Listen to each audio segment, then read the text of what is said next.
સહજ ન્યૂઝ. બોડેલીના નવા કોર્ટ સંકુલમાં પાણીની સુવિધાનો અભાવ. બાર એસોસિએશને તાત્કાલિક ઉકેલની કરી માંગ. નમસ્કાર, સહજ ન્યૂઝ સાથે હું છું ગોપાલ ભેસાણીયા. છોટા ઉદેપુર જિલ્લાના બોડેલી ખાતે નિર્માણ પામેલા નવા કોર્ટ સંકુલમાં પીવાના પાણી તથા શૌચાલયમાં પાણીની સુવિધાના અભાવનો મુદ્દો આજે સામે આવ્યો છે. બોડેલી બાર એસોસિએશનના જણાવ્યા મુજબ છેલ્લા 1 વર્ષથી આ સમસ્યાના કારણે વકીલો, પક્ષકારો અને કોર્ટ સ્ટાફને મુશ્કેલીનો સામનો કરવો પડી રહ્યો છે. બાર એસોસિએશનના હોદ્દેદારોના જણાવ્યા અનુસાર કોર્ટ સંકુલમાં દરરોજ મોટી સંખ્યામાં લોકો વિવિધ કાનૂની કામગીરી માટે આવતા હોય છે. હાલ પાણીની જરૂરિયાત ટેન્કર મારફતે પૂરી પાડવામાં આવે છે, પરંતુ તે પૂરતી સાબિત થતી નથી. પીવાના પાણી માટે સ્થાપિત આરઓ પ્લાન્ટ પણ ઘણીવાર કાર્યરત રહેતો નથી, જ્યારે શૌચાલયમાં પાણીના અભાવના કારણે સ્વચ્છતા જાળવવામાં મુશ્કેલી પડી હોવાનું એસોસિએશનનું જણાવવાનું છે.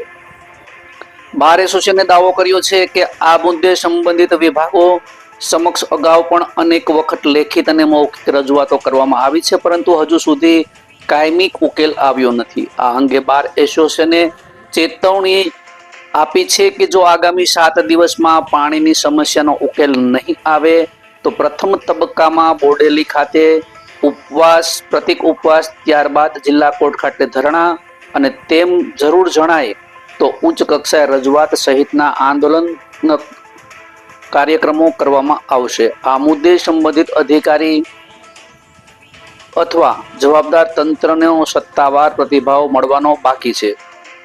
રિપોર્ટર શિલ્પા શાહ, સહજ ન્યૂઝ, બોડેલી.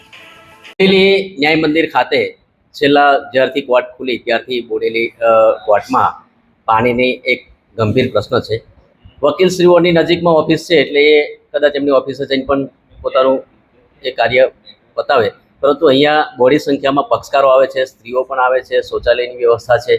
એમાં ટેન્કરથી જે પાણી આપવામાં આવે છે તે થોડું અપૂરતું હોય છે. એટલે વહેલામાં વહેલી તકે બોડેલી ન્યાય મંદિર ખાતે પાણીની સારામાં સારી સુવિધા વહીવટી તંત્ર દ્વારા કરવામાં આવે એવી અમારી બોડેલી બાર એસોસિએશનની અપીલ છે. અહીં કેટલાક કરોડના ખર્ચે કોર્ટ બનાવવામાં આવ્યા, 4-5 લાખ સમસ્યા છે. અંદાજે 4 કરોડની ઉપરાંતની આ બિલ્ડિંગ બનાવેલી છે અને બધી જ સુવિધાથી સજ્જ છે. ફક્ત પાણીની સમસ્યા છે. ઓકે, રૂલ છેલ્લા 1 વર્ષ ઉપરાંતનો સમય બોડેલી ખાતે નવીન કોર્ટ બિલ્ડિંગનું ઉદ્ઘાટન કરવામાં આવ્યું છે. ત્યારબાદ સતત પાણીના પ્રશ્નને લીધે ટેન્કરોથી પાણી લાવવામાં આવે છે અને આ પાણી અપૂરતી સુવિધા હોવાના કારણે અહીંયા ગાડી જે પક્ષકારો આવે છે એને ખૂબ મુશ્કેલી પડી રહી છે.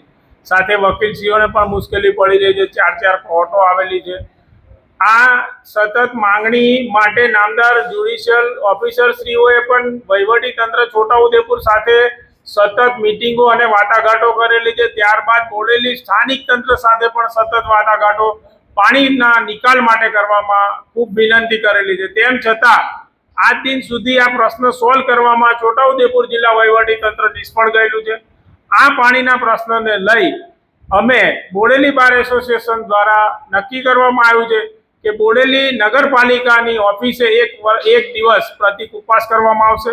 ત્યાર પછી જો પ્રશ્નનો નિકાલ નહીં આવે તો પ્રિન્સિપલ ડિસ્ટ્રિક્ટ જજ સાહેબની જે અમારી કોર્ટ છે છોટાઉદેપુર ખાતે જે ડિસ્ટ્રિક્ટ જજ શ્રી બેસે છે ત્યાં અમે એક દિવસ ધરણા પર બેસીશું. છતાં પણ જો આનો નિકાલ નહીં કરવામાં આવે તો અમે નામદાર ગુજરાત હાઈકોર્ટના ચીફ જસ્ટિસ સાથે મુલાકાત કરી અને આ તમામ આખો સમગ્ર પ્રકરણ છે એ નામદાર ગુજરાત હાઈકોર્ટમાં અમે રજૂઆત કરવા માટે પણ જવાના છે.